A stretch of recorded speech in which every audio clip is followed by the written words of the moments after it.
श्री महालक्ष्मी व्रताची कथा. गुरुवारची कहाणी. ऐका हो ऐका भक्तजन हो. श्री महालक्ष्मी व्रताची कथा ही आहे गुरुवारची कहाणी. ही कहाणी श्रवण व पठन केल्याने दुःख, दारिद्र्य, चिंता, क्लेश, रोग, पीडा नष्ट होतात. श्री महालक्ष्मीच्या कृपेने समृद्धी, संपत्ती, ऐश्वर्य, वैभव प्राप्त होते. मनोरथ पूर्ण होते. ही महालक्ष्मीची विविध रूपे, अनेक नावे आहेत.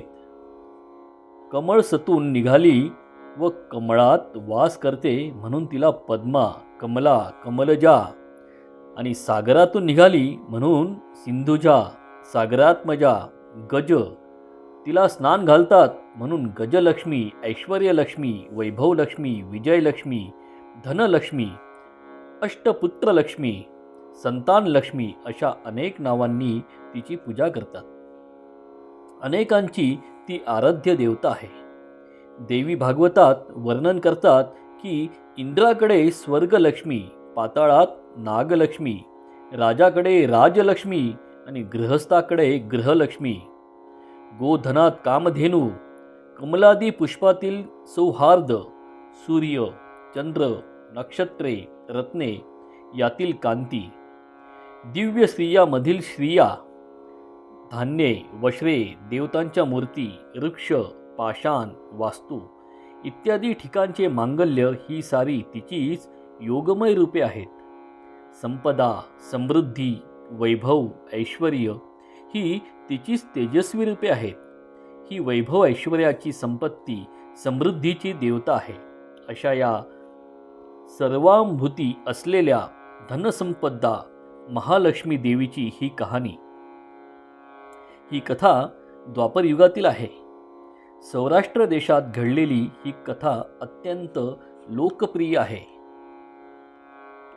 भद्रश्रवा नावाचा राजा तिथे राज्य करीत होता. राजाची राणी सुरचंद्रिका रूपवान, सुलक्षणी, पतिव्रता होती. त्यांना 7 पुत्र व 1 कन्या होती. राजकन्येचे नाव श्यामबाला होते. एकदा महालक्ष्मीच्या मनात आले की आपण भद्रश्रवान राजाच्या राजमहालात जाऊन राहावे, म्हणजे तो ऐश्वर्यवान बनेल आणि प्रजेला अधिक सुखी करेल. एखाद्या दरिद्री माणसाकडे जाऊन राहिले तर तो लोभाने, स्वार्थाने त्या धनसंपत्तीचा स्वतःसाठीच उपयोग करीत राहील. म्हणून तिने वृद्ध ब्राह्मण स्त्रीचे रूप घेतले आणि काठी टेकीत ती सुरचंद्रिका राणीच्या महालासमोर जाऊन उभी राहिली. तिला पाहताच राणीची दासी तिच्याकडे येऊन म्हणाली, कोण पाहिजे तुम्हाला? यावर तिने सांगितले, मला राणीला भेटायचे आहे. तेव्हा त्या दासीने तिला विचारले, काय नाव तुमचे? तुमच्या पतीचे नाव काय? तुम्ही कुठून आलात? यावर तिने सांगितले, माझे नाव कमला, माझ्या पतीचे नाव भुवनेश, मी द्वारकेहून आले. ते ऐकून ती दासी म्हणाली, पण राणीकडे तुमचे काय काम आहे? वृद्ध ब्राह्मण स्त्रीचे रूप घेतलेली महालक्ष्मी म्हणाली, मी तिला ओळखते. तुमची राणी पूर्वजन्मी एका वैश्याची पत्नी होती. रोज पती पत्नीची घरात भांडणे होत असत. तो दृष्टपणाने तिला छळत असे. निर्दयपणाने तो मारझोड करीत असे. पतीच्या त्रासाला कंटाळली आणि ती वैतागून घराबाहेर पडली. रानावनात उपाशी ताने ती भटकू लागली. वाटेत मला ती दिसली. मी तिला विचारले, तू अशी दुःखी का? काय झाले? तेव्हा तिने आपले दुःख सांगितले. तिची दुर्दशा झालेली पाहून मला दया आली. तेव्हा संसार सुखाचे करणारे, धनसंपदा, सुखसमृद्धी देणारे महालक्ष्मी व्रत करण्यास मी तिला सुचविले. व्रतासंबंधी सर्व माहिती सांगितली. तिची समजूत घालून तिला घरी नेऊन सोडले. माझ्या सांगण्याप्रमाणे तिने महालक्ष्मी व्रत मोठ्या प्रेमाने, श्रद्धेने केले. तिची भक्ती पाहून महालक्ष्मी तिला प्रसन्न झाली. त्यांचे दारिद्र्य नष्ट झाले. संपत्ती संततीने त्यांचे घर भरले. आनंद सुख त्यांच्या जीवनात आले. अनेक वर्षे संसार सुख उपभोगून ती दोघे पुढे निधन पावली. महालक्ष्मी व्रताच्या पुण्यामुळे ती दोघे लक्ष्मी लोकात ऐश्वर्य वैभवात राहिली. जितकी वर्षे त्यांनी महालक्ष्मी व्रत केले तितकी 1000 वर्षे त्यांना अतुल सौख्य लाभले. आता तर त्यांच्या राजकुळात जन्म झालेला आहे. आज ती दोघे राजा राणी म्हणून वावरत आहेत. परंतु त्या राणीला महालक्ष्मी व्रताचा विसर पडला आहे. तेव्हा त्याची आठवण करून देण्यासाठी मी मुद्दाम येथे आले आहे. वृद्ध स्त्रीचे हे बोलणे ऐकून त्या दासीने तिला उत्सुकतेने महालक्ष्मी व्रताची माहिती आणि पूजाविधीविषयी सर्व काही सांगितले. दासीने तिचे आभार मानले व तिला निरोप सांगण्याकरता ती राणीच्या महालात गेली. राणीला आपल्या राजवैभवाचा ऐश्वर्याचा फारच गर्व झाला होता. धनसंपत्तीमुळे ती अहंकारी बनली होती. त्या वृद्ध ब्राह्मण स्त्रीचा निरोप ऐकून उन्मत्त राणी क्रोधायमान झाली. ती संतापाने तशीच बाहेर आली आणि त्या वृद्ध ब्राह्मण स्त्रीला उद्धटपणे वाटेल तसे बोलून तिची निर्भत्सना केली. निष्ठुरतेने तिला धक्काबुक्की केली. त्या वृद्ध स्त्रीच्या स्वरूपात प्रत्यक्ष महालक्ष्मी होती हे तिला समजू शकले नाही. राणीने दृष्टपणाने तिचा अशा तऱ्हेने अपमान केलेला पाहून ती तिथून निघाली. वाटेत तिला राजकुमारी श्यामबाला भेटली. राजकुमारीने तिला नमस्कार केला. आपण राजकन्या श्यामबाला असल्याचे तिला नम्रतेने सांगितले. तिने राजकुमारी श्यामबालेला सर्व हकीकत सांगितली. ते ऐकून श्यामबालेला फारच दुःख झाले. तिने त्या वृद्ध ब्राह्मण स्त्रीची क्षमा मागितली. कृपाळू दयाधन मातेला तिची दया आली. तिने राजकन्येला महालक्ष्मी व्रताची संपूर्ण माहिती आणि महती सांगितली. मुली, तू हे व्रत कर. हे व्रत केल्याने महन्मंगल घडते. तू सुख सौभाग्य संपन्न होशील. महालक्ष्मी तुझे रक्षण करील.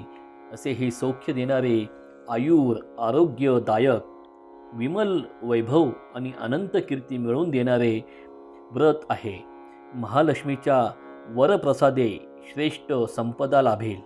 तुझ्या सर्व कामना पूर्ण होतील. असे त्या वृद्ध ब्राह्मण स्त्रीने तिला सांगितले. श्यामबालेने तिचा निरोप घेतला व ती राजवाड्यात आली. श्यामबालेने त्याच दिवसापासून महालक्ष्मी व्रताला सुरुवात केली. तो दिवस मार्गशीर्ष महिन्यातील पहिलाच गुरुवार होता. श्यामबालेने महालक्ष्मी व्रत श्रद्धेने केल्यामुळे तिला महालक्ष्मीची प्रसन्नता व वरदहस्त लाभला. सिद्धेश्वर राजाच्या मालाधर या राजपुत्राशी तिचा विवाह झाला. तिला धनसंपदा ऐश्वर्य सारे काही प्राप्त झाले. श्यामबाला आपल्या पतीसह सुखाने राजवैभवात राहू लागली. राणी सुरतचंद्रिकेने अविचारीपणाने दुवर्तन करून महालक्ष्मीचा अनादर केला. तिला अपमानित केले. त्यामुळे महालक्ष्मीचा कोप झाला. महालक्ष्मीच्या अवकृपेमुळे राजा भद्रश्रवाचे राज्य गेले. राजा ऐश्वर्य गेले. त्याची अन्नान्न दशा झाली. एके दिवशी सुरतचंद्रिका राणी राजास म्हणाली, श्यामबालेचा पती ऐश्वर्यवान राजा आहे. त्याच्याकडे जा. त्याला आपली परिस्थिती सांगा. त्याला आपली दया येईल. तो आपल्याला जरूर सहाय्य करीन. काही द्रव्य देईन.